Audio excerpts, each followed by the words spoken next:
Hi James, welcome back. So today's video was initially supposed to be dedicated to the actual wig making with my sewing machine, for me to only realize that I've misplaced my wig closures and I can't find them. I don't know how, because I left them in my sewing case that has all my sewing equipment. I don't know if there was a point in time where I've just removed everything and placed it somewhere else. I can't find it, but I thought, why not make a video on wig inspection, right? Understanding when your wig needs love, or just giving you an example of a wig that was poorly constructed, right? Let's get into it. So I have a wig, like this is the mother of all wigs, right? And please excuse like the sun is playing with your sister and I got to record. So I tried my best.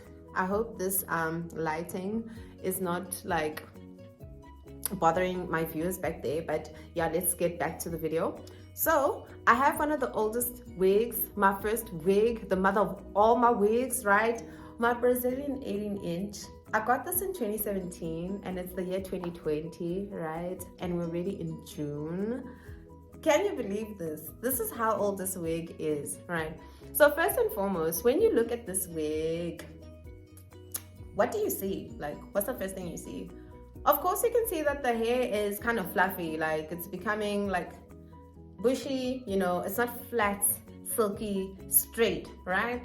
So obviously, what can you tell from this? You already can tell that it needs a bit of a treatment, not even a bit, it needs to get treated, needs a good wash treatment before it gets, you know, straightened again, right? If you have a look, right, I don't know if you can see, there's like a brown color running from the closure, and then it gets a bit darker when you actually get into the rest of your hair widths, right? So what does that tell you? I want you to have a look at this closure, right?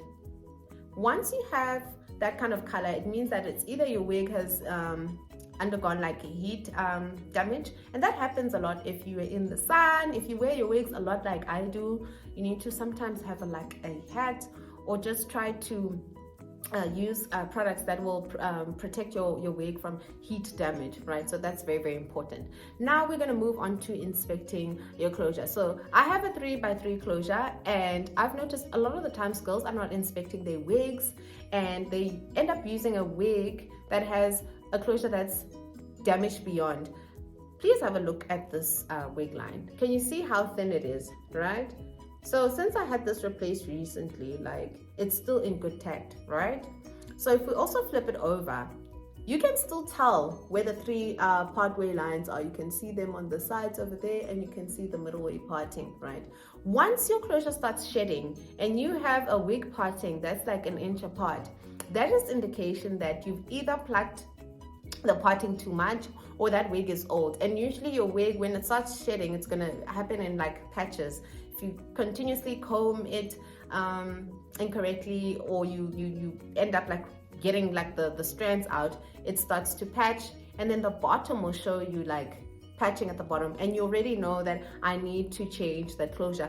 Your wig parting cannot be an inch apart, ladies, okay? That is an indication that you need to have the wig closure replaced. Wigs are not made to last forever. They last for a good number of years, right? Depending on your use and how you take care of them and how you treat them. Some can last even like long. Like I said, this is from 2017, right? 2018, 19, 20, 20, 21. It's going on its 5th year that I've had this, right? So we've inspected the closure, and we can see that the closure is still in good condition. I don't need to replace it. As I said, this was recently replaced. This was not the original closure that I had made with this wig. We're going to move on to the actual, wait. Now also, when you flip over your wig, right, go to the back, right? If you girls are good with wigs, you know that your wig will usually like gather, and the space literally on your nape is one of the spaces you should be controlling all the time. Don't allow your wigs to get stiff, get knots, you know, comb them out, wash your wigs regularly. I'd advise that you should be washing your wig. If you're someone who wears wigs like regularly, you need to wash your wig once a month, right? I'm talking about if you're gonna wear a wig for the whole week and you're gonna have it glued down, and depending if it's glued and you're sweating a lot, then you're gonna have to wash it maybe twice a month, right? First 2 weeks, give it a wash. That's if it's really, really bad, but ideally I'd say wash it once a month, okay, because I'm the type of person who will wear a wig for a couple hours, get home and take it off. And if I've been sweating heavily, then I'll definitely need a wash after some couple of ways. Do not wear a wig over and over and again, especially when you know you're sweating. It's going to capture all that sweat into the wig cap, and you don't want a wig that smells bad, right? It's nice to have a wig on and to know that it smells good. You take care of it. You use all the nice mousses and hair what do you call it, lotion. No, it's not lotion, but it's, what's it called, your hair creams and all that nice stuff. You need to use that.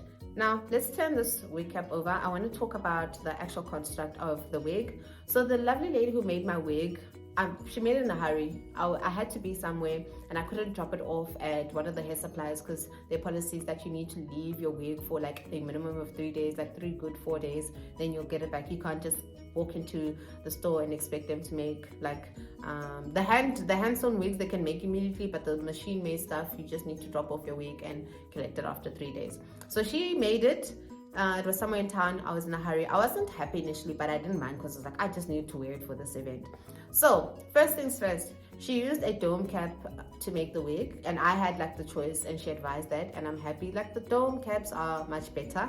Previously I didn't like dome caps. I don't know, maybe because aesthetically I did not like how they look. I prefer the wig caps that come with the adjustable bands and the combs, right? So she used the dome cap, which was perfect, but the issue is that she made my wig on a small head, a small mannequin head, and I told her, I was like, but that head is very small. And she's like, no girl, it's gonna come out proper, don't you worry. And I was like, girl, since you know what you're doing, you do what you do, let me let you do what you do. But I could see it's not gonna fit on my head. So she made it, and when I put it on, exactly what I thought is exactly what happened. I put it on and the wig did not fit right. I had to keep like pushing it forward. And you know when your wig doesn't sit right, it almost moves right up and it sits, I don't know, at the best position for the size. So it was not the correct size, but I can give her a point for using thread. She does not use wool, she used thread. And even though she did not make good spacing, and also using a small head resulted in the wig kept like gathering in the wrong places. If you have a look here, the wig is not like properly made, right? The material gathers there, and then it contributes to the wig not fitting on my head, right? So this is an example of a poorly constructed wig, right? And it was hand sewn, yeah, and it's something that we need to change. So I'm gonna undo all of this and try to redo my wig, like make my wig with the sewing machine when I've had my first trial with the 100% hair. I don't want to immediately use this. So this is just an example I wanted to show you guys on how to do your wig inspections. Please check your hair, look at the color. You need to understand when you need to dye the hair or you need to change the closure. If your closure is significantly a different color from the rest of your hair bundles, then you need to change that closure. If your closure is also damaged and you have a lot of patching, or your closure lines are like an inch apart, girl, you no longer have a closure. You just need to take off that piece and replace it with a new closure.